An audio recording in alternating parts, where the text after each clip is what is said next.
On the 25th of April, 1781, Lord Francis Rawdon, the British commander, defeated General Nathanael Greene, the American commander, at Hobkirk's Hill just outside of Camden. And most of Rawdon's troops were loyalists. In this strange war, as so often happened, the strange war in the Southern Theater, Nathanael Greene suffered a tactical defeat and again gained a strategic victory. On 10 May, having won the battle, Francis Rawdon abandoned the big British base at Camden, South Carolina, burned his stores, and fell back on Charleston. The big British bases, or the strong British bases on the line of communication at Fort Watson, Fort Motte, Fort Granby, now Columbia, Orangeburg, all were in American hands. Only the strong British base at 96 and Forts Galphin and Cornwallis, guarding Augusta, Georgia, still were held by the British High Command in Charleston. Nathanael Greene now assembled his army after its defeat and marched on 96th to invest that post and town. He detached Henry Lee and his legion, Andrew Pickens and the South Carolina militia to attack Galphin and Cornwallis at Augusta. On 21 May, they arrived before Galphin, and on 5 June, the two forts guarding Augusta fell. Now let us go to 96 and the siege of 96.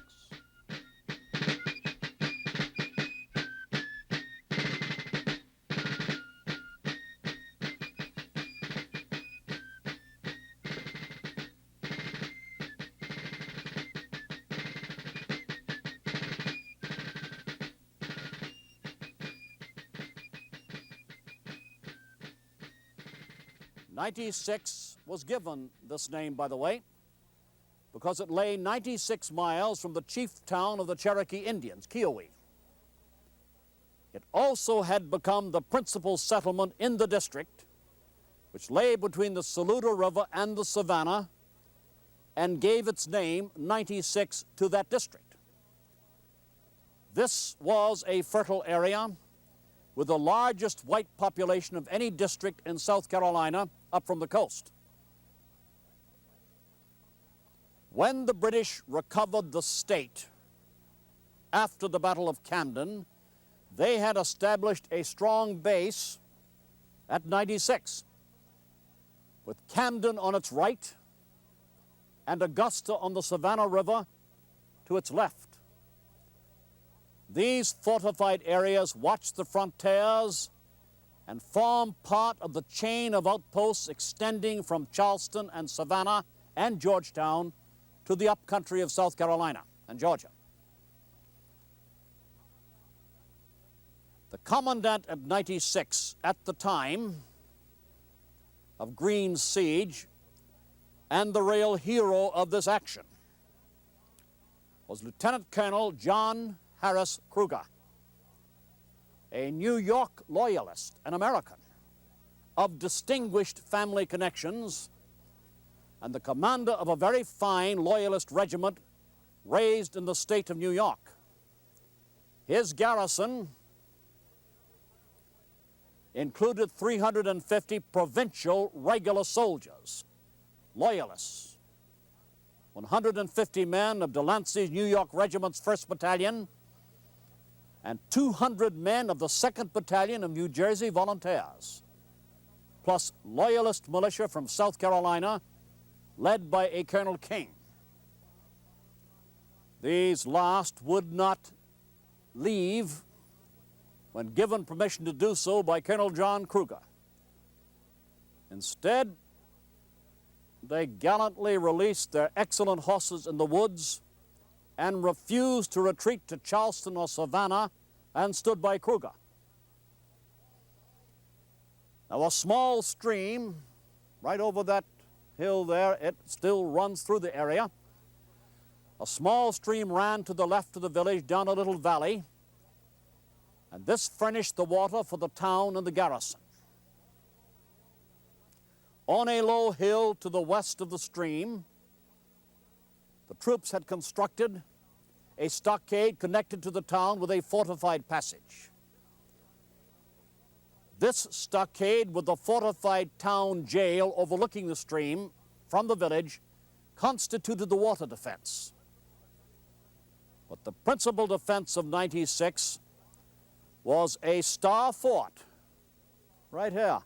This is the star fort, of 16 salient and re-entering angles to give enfilade fire to the defenders. This also had a ditch, right here. A frieze of sharpened stakes and an abattis of pointed stakes thrust up at an angle. Lord Rawdon, as stated, had tried to inform Colonel John Harris Cruger of the fall of Fort Motte, Orangeburg, and Granby, but had failed to get through with his orders to evacuate 96 and fall back on Augusta. John Cruger, completely ignorant of developments, very bravely and wisely continued to strengthen his position here. When Nathanael Greene's army arrived on the 22nd, 96 was in as good a state of defense as John Harris Cruger could make it. I know that the present pronunciation of the man's name is Kosciuszko, but Nathanael Greene's chief of engineers, properly pronounced, was Colonel Thaddeus Kosciuszko, a Polish officer who had offered his sword to the American cause. Thaddeus Kosciuszko, in accordance with European concepts, prepared his first attack on the Star Fort, the strongest position.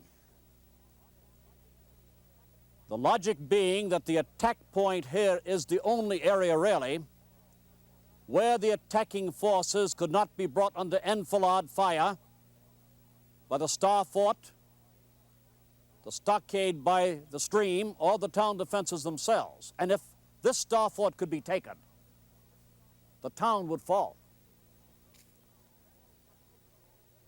Colonel Kosciuszko broke ground close to the fort, about 60 or 70 yards, during the first night. John Harris Cruger, when the American working parties were discovered, were observed, promptly constructed a platform in the salient angle of the Star Fort nearest to the besiegers, and placed all three of his artillery pieces on that platform to cover a sally, an attack from the fort. Infantry manned the parapet.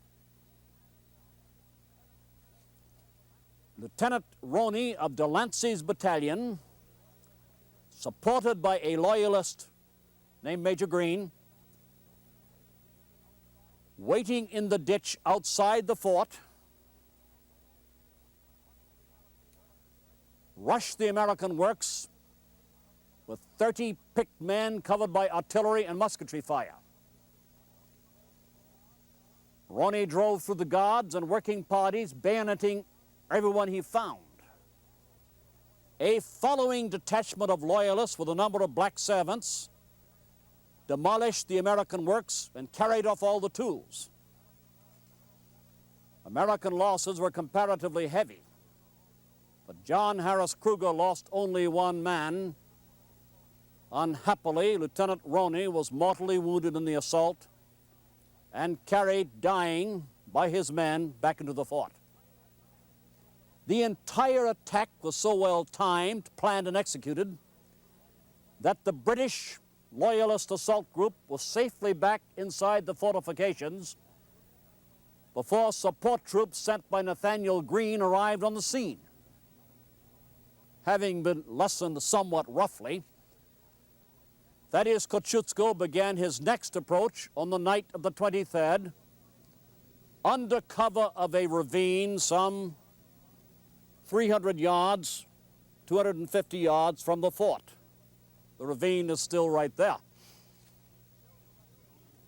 He still directed all of his attentions to the Star Redoubt.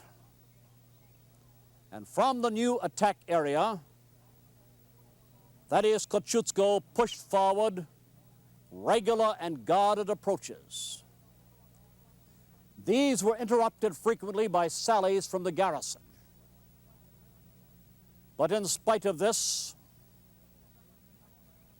a second parallel in date of construction, but a first parallel in the siege, was completed by the 3rd of June.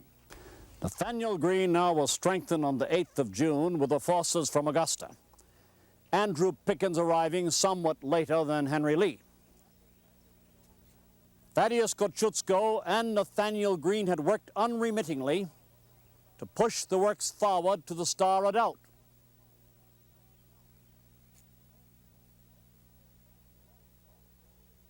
Kosciuszko also had begun works around the stockade guarding the stream. Henry Lee now was directed to commence regular approaches based on Kosciuszko's approaches on the left of the town against that stockade, while Nathanael Greene continued to direct the attack against the Star Redoubt. On the night of June 9th, a sortie was made by two strong parties of John Harris Kruger's garrison. The party to the right, towards the Star, entered the American trenches and penetrated to a battery of 4 guns, which they could have destroyed if spikes and hammers had been brought along. This raiding party, however, discovered the mouth of a mine. It's marked right here in the siege lines the archaeology people are putting in. This mine was being pushed under the curtain of the Star, and the attack forces wounded and almost captured Colonel Kosciuszko, who happened to be at the mine entrance. The other raiding group attacked Henry Lee's approaches and captured the commanding officer of a covering party after bayoneting several American soldiers. Henry Lee, however, had pushed his approaches so close to the stockade guarding the watercourse that he erected a battery and placed a 6-pounder field gun to cover his projected attack on the second stockade area, the second fort. On the 12th of June, Henry Lee, angered by the continued opposition, sent a sergeant and 9 soldiers, volunteers, equipped with combustibles to burn the abattis. This was to be done in the daytime, under cover of a dark, violent storm without rain, which suddenly had come up. The sergeant, with great gallantry, led his special assault group crawling on their bellies from cover to cover. They made it to the ditch and were about to set fire to the abattis when they were discovered. The sergeant and 5 men were killed in the resulting fire, the remaining 4 escaping unhurt in a rain of bullets, but the attempt failed. Lord Rawdon from Charleston, marching up to the relief of 96, now had arrived at Orangeburg, was moving to relieve the town here with reinforcements freshly arrived in Charleston from abroad. This happy news for John Harris Kruger and his garrison, brought through the American lines by a volunteer horseman, inspired them with new vigor and resolve, while the American besiegers were equally inspired to capture the post before Lord Rawdon arrived with his relief column. Additional artillery had arrived from captured Augusta, and such an effective cannonade was produced by the new batteries that on the 17th of June, the stockade fort guarding the stream was so enfiladed by a triangular fire that, being no longer tenable, John Henry Kruger ordered it to be evacuated during the night, and this was done without loss. After this, the sufferings of the garrison from thirst naturally became extremely severe. A well had been dug with great labor inside the Star here, but no water had been found. And the stream on the other side of the town now lay within pistol shot of the American besiegers, 40 yards. And no water could be procured during the day. On the 3rd of June, 1781, Lord Rawdon had received his reinforcements of 3 new regiments from Ireland. And he marched from Charleston on the 7th of June with the flank companies of light infantry of these Irish troops, joined at Monk's Corner by the British troops stationed there. This gave him a total of 2,000 effectives, and as I said, he pressed forward as swiftly toward 96 as the intense heat would allow. Nathanael Greene was informed of Lord Rawdon's march on the 11th of June and promptly detached his cavalry under William Washington to Thomas Sumter with orders for the 2 commanders to move out in front of Lord Rawdon and impede his movements as much as possible by cavalry action.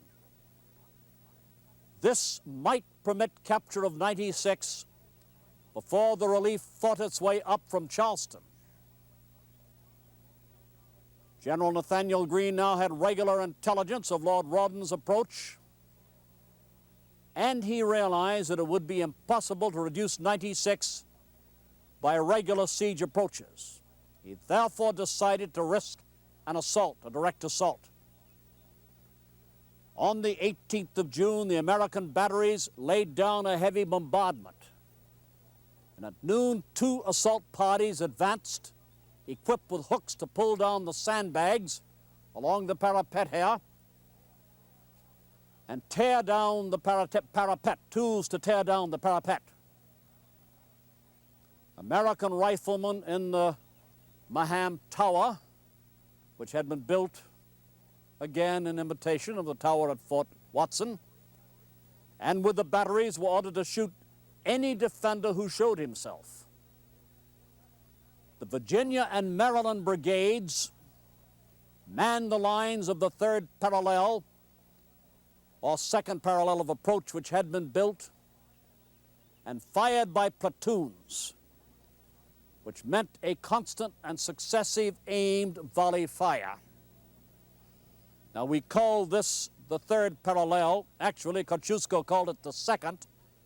There is a half parallel in between, never completed. So actually it is the 2nd full parallel. They were attempting probably to build a 3rd, which never was completed. At the 2nd cannon signal on the hour of 12, the assault began. And Major Greene of the British garrison met the defenders along the parapet here with bayonet and spear. While the first American attack occupied itself with pulling down the sandbags, John Harris Kruger, that able commander, sent 2 parties of 30 men each, picked men, one under Captain Campbell of the New Jersey Volunteers, and the other under Captain French of Delancey's New York Regiment. These issued from the Sally Port at the rear of the Star, entering the ditch on both sides of the Star Redoubt and taking opposite directions, right and left. They charged the Americans, who made a lodgment in the ditch, right in here. so fiercely that they drove everything in before them until they met in front of the Star with their American enemy between them. Since they used only the bayonet, the American casualties here in the ditch were very heavy indeed. The Americans themselves admitted that 2/3 of the men making the initial assault were either killed or wounded. Nathanael Greene, with a regular force inferior to Lord Rawdon's relieving troops, except for his cavalry where he was superior, and these had been detached, now called off the attack on the evening of the 19th of June. The American losses during the siege amounted to about 185 killed and wounded. The British and Loyalist losses were 27 killed and 58 wounded. The Americans, grimly conscious that 96 probably would have fallen in 3 more days, marched off disappointed and mortified. Nathanael Greene thanked them for their conduct. And on the morning of the 21st, Lord Rawdon arrived with 1,800 foot and 150 horse after a forced march of 14 days in the hottest season of the year. And in South Carolina, that's very hot. He was greeted with exhilaration and happiness, but pressed on after Nathanael Greene with 800 foot and 60 horse. The remainder of the relieving troops were left with John Harris Kruger to evacuate 96. Nathanael Greene thus won his objective. 96 was evacuated, although he was forced to raise the siege. Henry Lee, in his memoir, accuses the engineer Thaddeus Kosciuszko, Colonel Kosciuszko, of losing the siege by directing the main attack at the formidable Star Fort, the Star Redoubt, instead of the stockade and water supply on the other side of the town. This is unfair. Kosciuszko was a real military engineer, and without any question, the best approach to the town was where the lines were first placed, and where the lines were continued on to the Star Fort. It's the only area where the attackers could not have been brought under enfilade fire or direct fire from the town fortifications and the Star Fort. Nathanael Greene is also criticized for permitting his engineer officer, Kosciuszko, to influence his military judgment. For the same reasons, that too is unfair. Kosciuszko was a real professional, as you can see from the defense lines reconstructed here. The fact also remains, the important fact, that Lord Francis Rawdon evaded Thomas Sumter, sent to impede him, and stayed ahead of him by marching to the right of the direct route to 96 from Charleston, which placed Rawdon between Nathanael Greene and his detachments on the Congaree.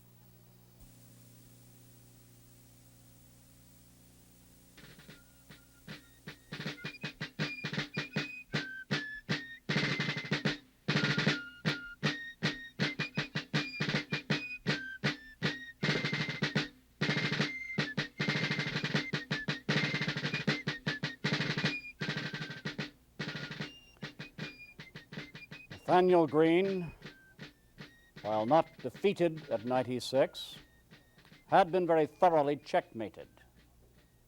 Hobkirk's Hill, 96. He's been called the American Fabius.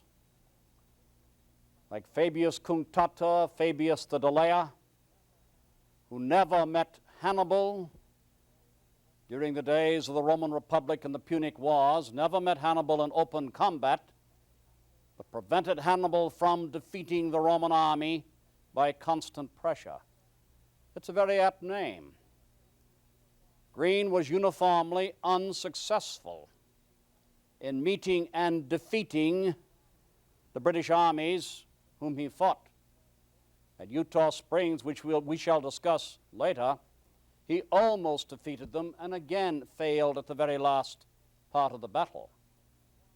but he won strategically the victory.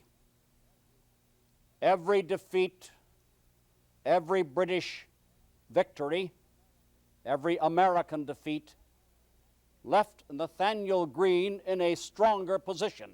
That's very ironic, but it's true. He lost Hobkirk's Hill, and Rawdon abandoned Camden, and so he gained his objective.